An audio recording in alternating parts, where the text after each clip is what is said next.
There is a moment in the desert when absolutely nothing moves. No sound, no tracks, no sign of life, just heat and silence. And yet, just a few centimeters beneath the surface, dozens of animals are there, waiting, motionless, preserving every last resource. Because stepping out at the wrong moment can be fatal. And what's most surprising is that this place, which seems completely empty during the day, can transform entirely in a matter of minutes, as if life itself were hidden, waiting for the exact right moment to emerge. Throughout this episode, we're going to follow that cycle up close and understand how some of the most resilient species on Earth manage to survive in a place where mistakes are not forgiven and where survival depends less on strength and far more on precision. There's a common assumption when we think about the desert, a place that feels still, silent, lifeless. Somewhere where, at first glance, nothing really happens. But that impression doesn't last long once you start paying closer attention. Because the desert isn't static, it simply operates on a different rhythm. During the day, heat takes complete control of the landscape. Solar radiation hits the ground directly, pushing temperatures to levels that make the surface nearly uninhabitable. For many animals, this isn't about comfort. It's about immediate survival. And so, everything disappears. Or at least, that's how it seems. Beneath the sand, inside small burrows or sheltered between rocks, most of the life here is still present, motionless, waiting, not by chance, but by strategy. Because in the desert, timing is everything. And that moment arrives when the sun begins to fall. Temperatures drop quickly, the environment shifts, and what once looked empty starts to move. Small mammals emerge, insects appear, predators go into action. In just a few hours, the entire landscape transforms. But there's one detail that changes how you see this place completely. Survival here doesn't depend only on physical adaptations. It depends on decisions. Knowing when to move, when to hide, when to spend energy, and when to do absolutely nothing. Throughout this episode, we're going to follow that process closely. A system where every decision carries real consequences. And if this kind of environment draws you in, it's worth staying with us until the end. Because the desert may seem empty at first glance, but the longer you watch it, the more it reveals the opposite. As the sun begins to rise over the horizon, the desert enters one of its rare moments of relief. The light is still soft, the heat hasn't fully built up across the ground, and for a brief window, the surface becomes accessible again. It's not comfortable, but it's usable, and that's enough to bring part of the ecosystem into motion. Slowly, shapes begin to emerge across the landscape. Among them, one of the most iconic animals of this environment, the dromedary camel. At first glance, its movement seems slow, almost too slow for a place that demands so much. But nothing here is accidental. Every step follows a measured rhythm, designed to conserve energy in a place where wasting it can have immediate consequences. Contrary to what many believe, its hump doesn't store water. It stores fat, which serves as an energy reserve for long periods without food. Water is conserved in other ways. The body minimizes loss, urine is highly concentrated, and even breathing helps retain moisture. Under extreme conditions, a dromedary can lose a significant portion of its body water without shutting down vital functions, something that would be fatal for most mammals. And there's an even more unusual detail. While most animals try to keep their body temperature stable, the camel allows its temperature to fluctuate throughout the day. It rises with the heat and drops again at night. This reduces the need for constant cooling mechanisms like sweating, which would mean losing precious water. It's a quiet adaptation, but an extremely effective one. While this more visible movement takes place, another level of activity unfolds almost unnoticed, much closer to the ground. Small rodents quickly emerge from their burrows, making use of every minute within this narrow window of milder conditions. They don't stay exposed for long. They come out, gather seeds, scan their surroundings, and retreat, all within minutes. Their behavior is direct, with no room for hesitation.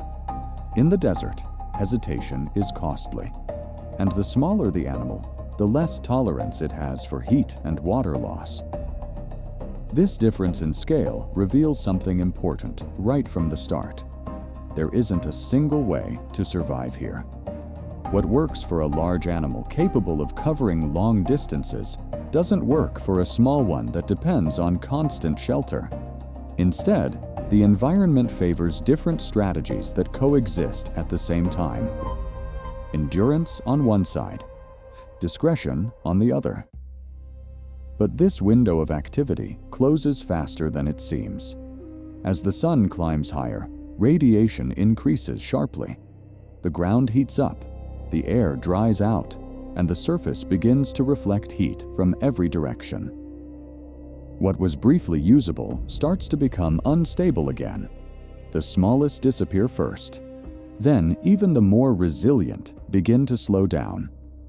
Movement fades gradually, almost as if the environment itself were emptying out. In a short time, the desert returns to its most familiar state: vast, silent, seemingly lifeless. But that absence doesn't mean emptiness. It means strategy. Because here, survival often depends on knowing exactly when not to appear. As the day progresses, the desert reaches its most extreme phase, where heat is no longer just uncomfortable. It begins to define what can and cannot exist on the surface. Ground temperatures rise rapidly, in some areas exceeding what many organisms can tolerate for more than a few minutes. The air becomes dry, humidity nearly disappears, and solar radiation hits everything exposed with full intensity. At this point, survival is no longer about searching for food or exploring the landscape. It's about enduring. For most species, the solution is simple, but demands precision. Disappear. Life retreats beneath the ramal, into cracks, into any space where the heat doesn't penetrate with the same force. And in that moment, the desert appears completely empty. But that appearance is misleading. Just a few centimeters below the surface, temperatures can already be significantly lower. And that's where much of the activity continues. Among the animals that rely on this strategy is the desert viper. Unlike predators that chase their prey, it depends on stillness. Partially buried in the sand, exposing only its eyes and part of its body, it becomes almost indistinguishable from its surroundings. Even its movement is specialized. Instead of moving in a straight line, it uses a lateral motion known as sidewinding, reducing contact with the hot surface and allowing it to move efficiently across loose sand. But during the most intense hours, even that is avoided. The viper waits, and that waiting isn't passive, it's calculated. Because in the desert, moving at the wrong time can mean wasting energy with no return, or exposing yourself to conditions that leave no room for error. Meanwhile, other animals follow even more discreet strategies. Scorpions remain hidden in underground shelters, reducing their activity to the absolute minimum. Some can drastically slow their metabolism, entering near-dormant states until conditions improve. And there's an important detail in all of this. The desert doesn't only punish through scarcity. It also punishes through excess. Too much light, too much heat, constant water loss. Everything happens at once. That's why, contrary to what it may seem, survival here isn't about strength or aggression. It's about control. Knowing when to act, and more importantly, when not to. But this balance doesn't last forever. As the heat reaches its peak and the surface becomes almost untouchable, something inevitable begins to shift. The sun starts its descent, and with it, the desert prepares to transform once again. What is hidden now won't remain hidden for long. As the sun begins to drop toward the horizon, the desert shifts again, quickly and almost silently. The heat built up throughout the day starts to fade, the surface loses intensity, and temperatures fall at a pace few places on Earth can match. This transition marks a decisive moment. What remained hidden for hours now finds an opportunity, and slowly, movement returns. One of the first to take advantage of this window is the fennec fox. Small, light, and highly alert, it emerges with caution, testing the environment before fully exposing itself. Its large ears are not just distinctive, they help release heat and, at the same time, amplify even the faintest sounds. Beneath the sand, tiny movements reveal the presence of prey. Insects, rodents, any vibration is enough. Here, hunting isn't about strength, it's about perception. And when the target is detected, the attack is fast, precise, and direct. There are no long chases, no room to waste energy. Every attempt has to count. At the same time, other inhabitants begin to reclaim the surface. Insects emerge in large numbers, taking advantage of the cooler temperatures to move more safely. Among them, scorpions leave their shelters and become active. Despite their reputation, they avoid conflict whenever possible. Their sting is a valuable resource, not something to use unnecessarily. The priority remains the same: survive while spending as little energy as possible. This gradual return reveals something essential about how the desert works. Life doesn't disappear during the day. It simply shifts levels. And when conditions allow, everything becomes active again, almost at once. But this transition carries a risk. There is still some light, even if weaker. And that creates a fragile window where predators and prey share the same space under heightened tension. Visibility still favors detection, but activity has already resumed. It's a moment of adjustment, where even a small mistake can be decisive. And as this balance takes shape, something else begins to gain an advantage. Above the surface, riding the last warm air currents of the day, a new observer enters the scene. From above, with a wide and precise view, it tracks every movement returning to the desert. And then, for a brief moment, everything slows. The wind moves across the surface, shifting thin layers of sand and quietly reshaping the terrain. Fresh tracks, unleft just minutes ago, begin to disappear. Signs of movement fade. In the desert, even evidence of life is temporary. And within this unstable landscape, night takes full control. Because once darkness settles in, the game changes again. When night finally takes over the desert, the environment shifts almost instantly. The heat stored throughout the day begins to fade, and the surface becomes accessible once again. But now, the rules are different. It's no longer about enduring the heat. It's about navigating the dark. High above, a hawk makes use of the last traces of light, scanning the ground with precision. The smallest movement gives away its prey, and the strike comes fast, leaving no room for error. But that advantage doesn't last. As darkness fully settles in, vision becomes less reliable, and other senses take over. At ground level, activity rises quickly. The fennec fox moves with greater confidence now, guided by sounds too subtle for most to detect. Every vibration becomes information. Not far away, the desert viper emerges from beneath the sand. Its heat-sensitive pits allow it to locate prey even without light. the slightest difference in temperature is enough. The strike is immediate, efficient, final. Nearby, scorpions move carefully across the surface, avoiding unnecessary conflict. In a place like this, wasting energy without purpose can be more dangerous than taking a risk. And beneath it all, insects sustain the entire system, linking every level of the food chain. Nothing here happens by chance. Every movement follows a precise logic. And the longer you watch, the less the desert feels empty, and the more it reveals itself as a highly efficient system. If you're still watching, stay with us, because what looks like balance right now is about to be tested. Not everything in the desert follows the predictable cycle between heat and cold. There is a factor that can break that pattern entirely, and when it appears, no strategy remains intact. Water, or more precisely, its long absence, followed by an event rare enough to change everything in a matter of hours. Rain in the desert doesn't arrive gradually. It doesn't warn. When it comes, it transforms the landscape abruptly. The ground, hardened after months without moisture, cannot absorb it all at once.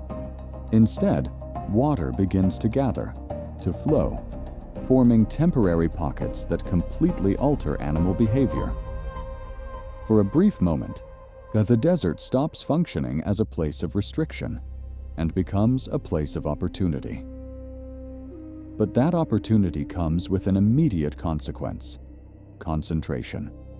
Where animals were once spread out, they now converge in the same areas. And that changes everything. Small rodents appear more frequently. Insects multiply, predators move in closer. But what looks like an advantage hides a problem: predictability. Movements begin to repeat, paths become easier to anticipate, and the margin for error shrinks. Yet there's a detail that disrupts even this logic. Not every species benefits from this shift. Some, highly adapted to scarcity, don't respond well to sudden abundance. Their behavior doesn't adjust as quickly, and that creates an unexpected situation. Surviving in the harshest conditions doesn't guarantee an advantage when things improve. But before this new balance can fully establish itself, something interrupts the process. On the horizon, the air begins to change. At first, almost imperceptible, then heavier. The wind strengthens, lifting fine particles of sand into the air. Within minutes, visibility drops dramatically. A sandstorm forms. What was once an opportunity becomes an unstable environment. Orientation disappears, movement becomes risky, and even predators lose precision. Some animals quickly bury themselves. Others simply stop. They wait. Because in this situation, moving without reference can be more dangerous than not moving at all. And just as suddenly as it arrives, the storm passes. But its impact remains. The water that was briefly available begins to vanish. The ground dries once again, and that short moment of abundance dissolves. In the desert, even when conditions seem to improve, something can always emerge to remind that nothing here is truly stable. After the storm passes, the desert doesn't immediately return to what it was before. There is a brief interval where everything feels suspended. Tracks are gone, trails erased. Visual references no longer exist. For many animals, this is more than a change. It's a loss of information. And in the desert, information is survival. The fennec fox, which once followed familiar routes, now has to adjust every movement. Known paths can no longer be trusted. The landscape is the same, but no longer predictable. And that shifts behavior in subtle but decisive ways.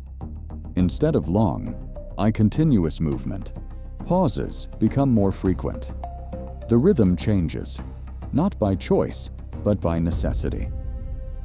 At the same time, from above, birds of prey face a different challenge. The absence of visible patterns reduces their efficiency. What was once easy to detect, movement trails, concentrations, repeated paths, has been wiped away by the wind. This forces a temporary adjustment. More time in the air, more searching, less precision. And at ground level, something unexpected begins to happen. Small insects, once hidden beneath the surface, appear in areas where the sand has been disturbed, not because they are more abundant, but because they've been exposed. The storm reveals what was buried, and that creates brief, unpredictable opportunities for certain predators. But those opportunities are chaotic. They don't follow a pattern, they don't repeat, and they don't last. They exist in isolated moments, difficult to anticipate. And that's exactly what changes the system. The desert stops functioning as a pattern-based environment and begins to respond to randomness. Decisions that once relied on repetition now depend on immediate interpretation, and that increases the likelihood of error. Because without reference points, even the most efficient strategies begin to lose consistency. Slowly, the landscape starts to reorganize itself. New tracks appear, new paths are formed, and animals begin to rebuild their routines. But that process takes time. And until it does, the desert remains unstable. A place where being adapted is no longer enough, and everything depends on the ability to adjust. Because here, survival isn't just about knowing the terrain. It's about recognizing when it has changed. As dry conditions fully return, the desert regains its more stable appearance. But that stability is misleading. It doesn't mean calm. It means pressure building beneath the surface. As resources become scarce again, space is no longer just a place. It becomes something contested. In an environment where everything is unevenly distributed, being in the right spot is not an advantage. It's the difference between continuing or disappearing. And that right place is constantly shifting. For the fennec fox, survival now depends on more than instinct. It relies on memory, recognizing routes, identifying shelter, remembering where food might still exist. But that knowledge is no longer exclusive. Other individuals follow the same patterns. They move closer. Paths begin to overlap. And what could once be avoided starts to repeat. Even so, direct conflict remains rare. Not because tension isn't there, but because the cost is too high. In this environment, an injury doesn't heal easily. It doesn't balance out. It accumulates, and over time, it becomes a limit. That's why most confrontations begin long before contact, in subtle signs, faint markings in the sand, repeated paths, areas that quietly become unavailable. But that balance starts to break. Distances shrink. Where there was separation, there is now overlap. And for the first time, avoidance is no longer enough. Two individuals move closer than usual. They stop. They observe each other. There's no immediate attack. There's calculation. Each one evaluates the same variables: energy, risk, necessity. Moving forward could mean access to food. Stepping back preserves what little remains. But staying still also has a cost. Time passes. And in the desert, time carries a cost as well. One of them gives way, not out of weakness, but precision.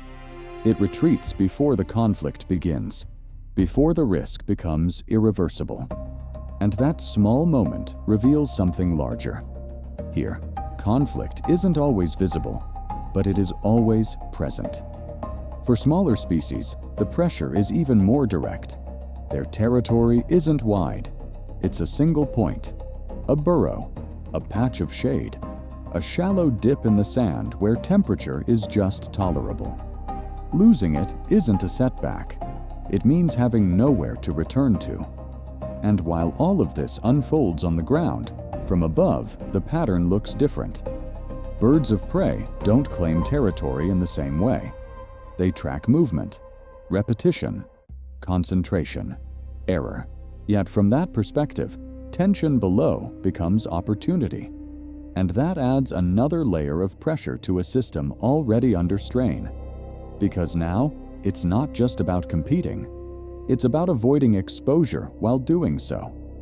This is the point where the desert changes its behavior. It's no longer just an environment of adaptation. It becomes a space of constant decisions, where every choice carries a real cost. And when space is no longer enough, even avoiding conflict stops being an option. After that first point of contact, something shifts in the desert's dynamic. Conflict is no longer just a possibility. It begins to repeat itself. The distances that once allowed avoidance are gone, and with each new crossing, the margin for decision becomes smaller. During the night, activity reaches its peak. The more movement means more opportunity, but also more exposure. The fennec fox moves again, but now within a space already occupied by others. Tracks overlap, paths intersect, and reading the environment becomes more difficult. What once offered clear information now creates confusion, and within that confusion, error begins to emerge, not as an obvious mistake, but as a subtle miscalculation. A step slightly out of rhythm, a pause that lasts a moment too long, a change in direction that doesn't quite fit. From the ground, these shifts seem insignificant, but from above, they don't go unnoticed. Birds of prey don't need to search constantly. They wait, they observe, they detect patterns, and more importantly, disruptions in those patterns. And when one appears, the response is immediate. No warning, no second chance. The strike happens in seconds and is over just as quickly. At this stage, the desert no longer operates as a space of gradual adaptation. It functions as a filtering system. Every small error carries consequences, and those consequences are not evenly distributed. At ground level, pressure continues to rise. Rodents, forced into specific areas, remain exposed for longer than they should. They move more often, and every additional movement increases risk. What once helped them, access to food, now makes them visible. And in the desert, visibility is enough. At the same time, predators face their own limits. Failed attempts begin to accumulate. Energy is not recovered at the same rate it is spent, and that begins to reshape behavior. Movements become more direct. Less exploration, more decision. But that urgency also increases the chance of failure. And so, the system begins to close in on itself. Prey more exposed, predators under greater pressure, less margin for everyone. This is the point where tension is no longer situational. It becomes structural. It doesn't depend on a single encounter. It depends on the overall state of the environment. And once that state reaches a certain threshold, something becomes inevitable. Errors are no longer isolated. They begin to accumulate. And if you're still here, this is the moment to stay with the story. Because what happens next is where the desert reaches its true limit. Because here, doing everything right is not always enough. Sometimes, it only buys a little more time. There comes a point in the desert when every advantage stops being enough on its own. It doesn't happen suddenly. There's no clear signal. It's a quiet process, cumulative. Days without consistent resources, attempts that fail, energy that isn't recovered.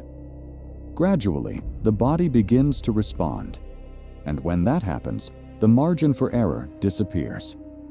For the dromedary, this is where its resilience stops being a visible strength and becomes something it has to carry. Reserves begin to drop. Movement demands more effort, and every decision starts to revolve around a limit that can no longer be ignored. Continuing forward might lead to water, or exhaust what little remains before getting there. Stopping conserves energy, but may leave it too far from any chance of survival. There is no correct choice, only decisions that delay what cannot be avoided. For smaller predators, the pressure is even more immediate. The fennec fox continues to hunt, but no longer with the same margin. Failure is no longer isolated. It builds. Each missed attempt carries more weight than the last. The body slows down, precision fades, and what once felt instinctive begins to fail. At this stage, it's not a lack of ability that determines the outcome. It's accumulated strain. Meanwhile, at the base of the system, something begins to disappear almost unnoticed. Small rodents become less frequent, not because of predation, but because of limits. Lack of food, lack of water, accumulated stress. And that shift, though subtle, affects everything else. Fewer prey means greater pressure for those who depend on them. The system begins to contract, and when it does, it no longer selects only the least adapted. It starts affecting everything, even those that once seemed perfectly adjusted. Where some species respond by reducing everything to the minimum. Insects enter states of near dormancy. Reptiles limit movement to what is strictly necessary. Every action becomes measured, every expense calculated. Everything revolves around one variable: time. Gaining a few more hours, one more day, just enough for something to change. But not all of them make it that far. And this is the harshest part of the desert. There are no dramatic collapses, no visible breakdown, just gradual reduction. Less movement, less sound, fewer signs of life at the surface. And almost without notice, the environment begins to empty again. Not because it has ended, but because only part of it managed to pass through this phase. This is the desert's true limit, not heat, not drought on their own, but the accumulation of everything, sustained over time. And when that limit is reached, the difference between survival and failure no longer depends on what an animal is capable of doing, but on how much longer it can keep going. After the most critical point has passed, the desert doesn't change abruptly. There is no clear signal that the worst is over. What happens instead is more subtle. Gradually, the pace slows, interactions become less frequent, and the environment returns to a quieter state. Not because it has become easier, but because only part of the life here managed to move through the previous phase. This kind of stabilization is different.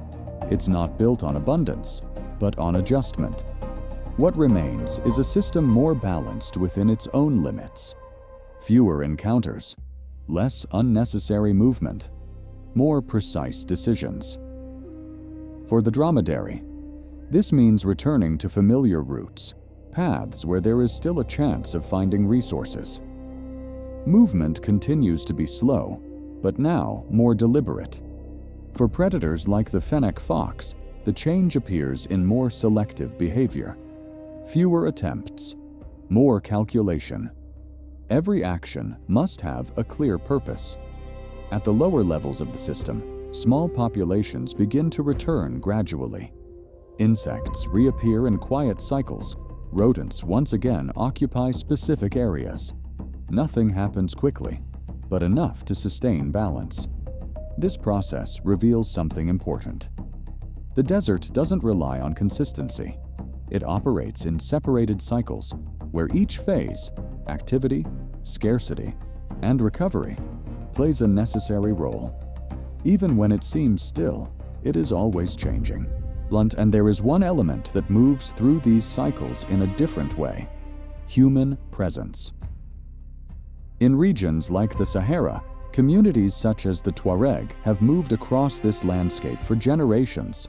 not because they have mastered it, but because they have learned to read it. Roots, winds, subtle changes in the terrain, small details that indicate where to move and where not to remain. Their clothing reduces exposure to the sun.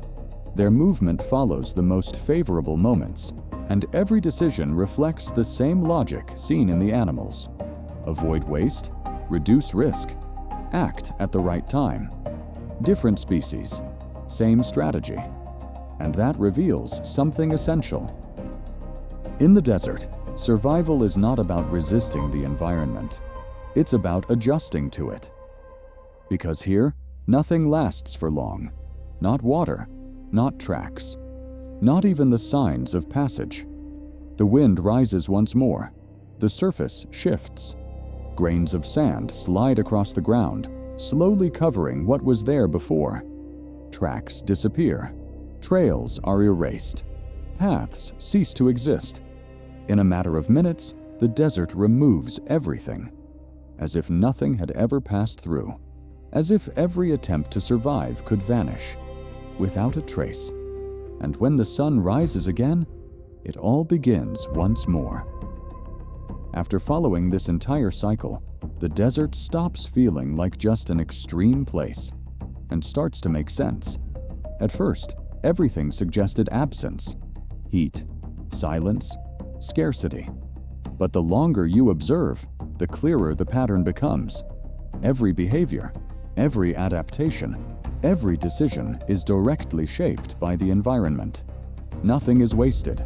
Nothing happens by chance. And perhaps the most interesting part isn't how much life can endure here, but how precisely it adjusts.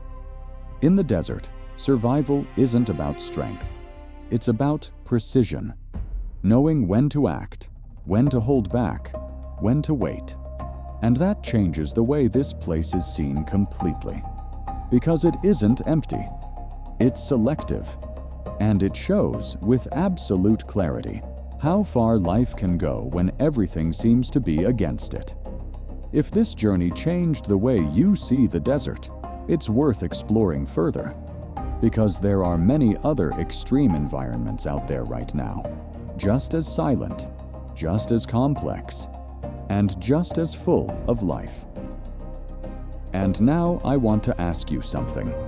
After seeing all of this, would you still look at the desert the same way?